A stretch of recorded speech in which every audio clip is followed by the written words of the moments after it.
Bonjour à tous et bienvenue.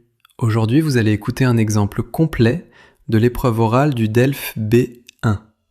Écoutez attentivement le vocabulaire, la grammaire et les stratégies utilisées par le candidat.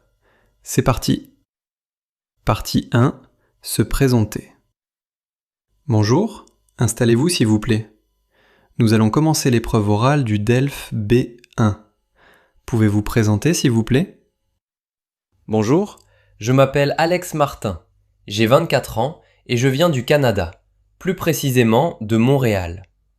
Actuellement, je suis étudiant en commerce international à l'université et je travaille aussi à temps partiel dans un café. Pourquoi avez-vous décidé d'apprendre le français ? J'ai décidé d'apprendre le français pour plusieurs raisons. D'abord, le français est une langue officielle au Canada, donc c'est très utile pour le travail. Ensuite, j'aime beaucoup la culture française, surtout le cinéma et la gastronomie. Enfin, dans le futur, j'aimerais travailler en Europe, et parler français est un grand avantage. Depuis combien de temps apprenez-vous le français ? J'apprends le français depuis environ 3 ans. Au début, c'était difficile, surtout la grammaire et la prononciation. Mais maintenant, je me sens plus à l'aise pour parler. Comment apprenez-vous le français en dehors des cours ? En dehors des cours, j'essaye de pratiquer le français tous les jours. Je regarde des vidéos YouTube, des séries françaises et j'écoute des podcasts. Je parle aussi avec des amis francophones, ce qui m'aide beaucoup à améliorer mon accent. Qu'est-ce que vous aimez faire pendant votre temps libre ? Pendant mon temps libre, j'aime beaucoup faire du sport, surtout le jogging. J'aime aussi lire des livres, principalement des romans, et voyager quand j'ai le temps et l'argent. Le week-end, j'essaye de passer du temps avec mes amis ou ma famille. Très bien, merci. Nous allons maintenant passer à la deuxième partie. Partie 2. Exercice en interaction. Vous devez organiser une activité avec votre interlocuteur. Vous devez poser des questions, donner votre opinion, proposer des solutions et réagir. Situation. Vous voulez organiser un week-end avec des amis, mais il y a des problèmes d'organisation. Je joue le rôle de votre ami. C'est vous qui commencez. Salut! Alors, j'aimerais bien organiser un week-end ensemble, mais on doit décider où aller et quand partir. Est-ce que tu as déjà une idée? Oui, j'aimerais bien aller à la montagne, mais je ne suis pas sûr d'avoir le temps. Je comprends. Moi aussi je travaille vendredi, mais on pourrait partir samedi matin. Est-ce que ça te semble possible?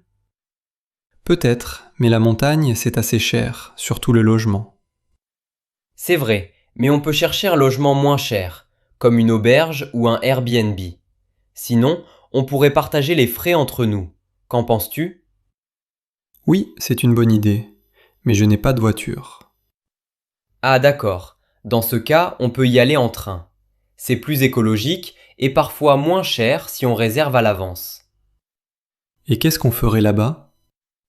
On pourrait faire des randonnées, se détendre et le soir cuisiner ensemble. Personnellement, j'aimerais surtout me reposer parce que je suis très fatigué en ce moment. Moi aussi. Mais s'il pleut ? S'il pleut, on peut visiter des musées, lire ou simplement discuter. L'important, c'est d'être ensemble et de changer d'air. D'accord. Alors on part samedi matin en train et on loue un Airbnb ? Oui, exactement. Je peux m'occuper de la réservation du logement, si tu veux. Et toi, tu peux regarder les horaires de train? Parfait, merci.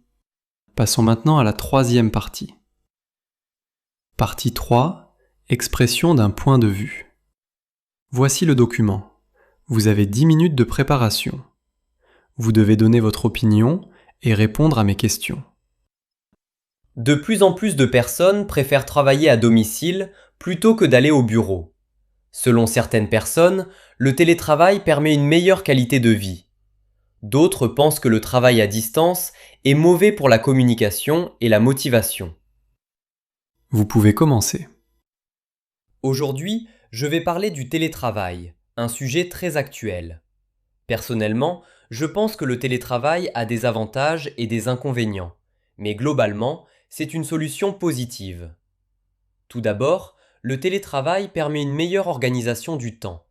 Par exemple, les employés n'ont plus besoin de perdre du temps dans les transports. Cela permet de réduire le stress et d'avoir plus de temps pour la famille ou les loisirs. Travailler à domicile peut améliorer la concentration. À la maison, il y a souvent moins de bruit et moins d'interruptions qu'au bureau. Donc, certaines personnes travaillent plus efficacement. Cependant, le télétravail présente aussi des inconvénients. Le principal problème est le manque de contact social. Quand on travaille seul à la maison, on peut se sentir isolé, ce qui peut être mauvais pour la motivation. De plus, la communication avec les collègues peut devenir plus difficile. Même si on utilise des outils numériques, ce n'est pas toujours aussi efficace que la communication directe. À mon avis, la meilleure solution serait un modèle hybride, c'est-à-dire travailler quelques jours à la maison et quelques jours au bureau. Cela permet de profiter des avantages du télétravail tout en gardant un lien social. Pour conclure, je pense que le télétravail est une bonne option, mais il doit être bien organisé pour être vraiment efficace. Merci. Est-ce que vous aimeriez travailler à domicile dans le futur? Oui, j'aimerais beaucoup travailler à domicile, surtout quelques jours par semaine. Mais je pense que j'aurai aussi besoin d'aller au bureau pour rencontrer mes collègues. Pensez-vous que le télétravail est possible pour tous les métiers? Non, je ne pense pas. Par exemple, les métiers comme médecin, enseignant ou serveur nécessitent une présence physique. Le télétravail est surtout possible pour les métiers liés à l'informatique ou à la communication. Est-ce que le télétravail peut poser des problèmes dans la vie personnelle? Oui, parfois. Quand on travaille à domicile, il est difficile de séparer la vie professionnelle et la vie privée. C'est pourquoi il est important d'avoir des horaires clairs et un espace de travail dédié. Très bien, merci beaucoup. L'épreuve est terminée. Bonne continuation.